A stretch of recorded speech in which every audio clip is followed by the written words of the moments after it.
In this video, I will show you how you can set the depth effect on the wallpaper of your Samsung Galaxy S26, S26 Plus, or the S26 Ultra. Now to do that, first of all, just install Good Lock on your Samsung phone. Now in most flagship Samsung phones, Good Lock is pre-installed. But if you have deleted it by mistake, just open the Google Play Store or the Galaxy Store, and in the search bar, just search this. And from here, you will be able to install Good Lock on your Samsung phone. After you download it, then just tap on Open, and from here, just scroll down and look for Lock Star. After you find Lock Star, then just install it. Now after you install the Lock Star extension in Good Lock, then just go to your home screen and open the Gallery app. In the Gallery app, just select the photo which you want to set as your wallpaper. For an example, I will select this photo. Now after you select the photo, then just tap and hold on the subject of the photo. Now after you do that, it will select the subject automatically. Now just tap on the three dots over here and select Save as Image.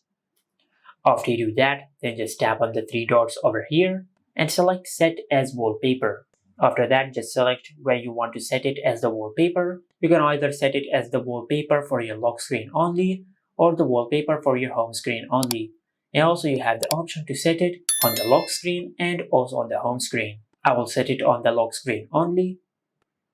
Now as you can see, we have successfully set this wallpaper on the lock screen.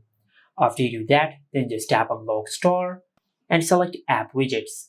From here, just scroll down and tap on Gallery, then tap on Image and Stories.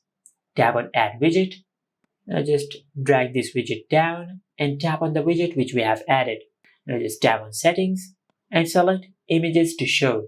Tap on Select Image, and from here just select the clipped image which we have created. As you can see, this is the clipped image which we have created. Now just tap on Done and select Save. Now just change the aspect ratio of the photo so the whole subject can fit into the frame. After that, just align the clipped image with the wallpaper. Now after you align the clipped image with the subject, then just go back and tap on the clock on the lock screen. And from here you can change the font of the clock. For an example, I will select this font, and from here just increase the size of the clock, just like that. And from here you can change the thickness and the color of the font. Now once you have customized the clock to however you want, then just tap on Done. And as you can see, if I go to the lock screen of our Samsung phone, we have successfully set the depth effect on the wallpaper of the lock screen, just like that. And this is it. Make sure to like, comment and subscribe. Thank you for watching.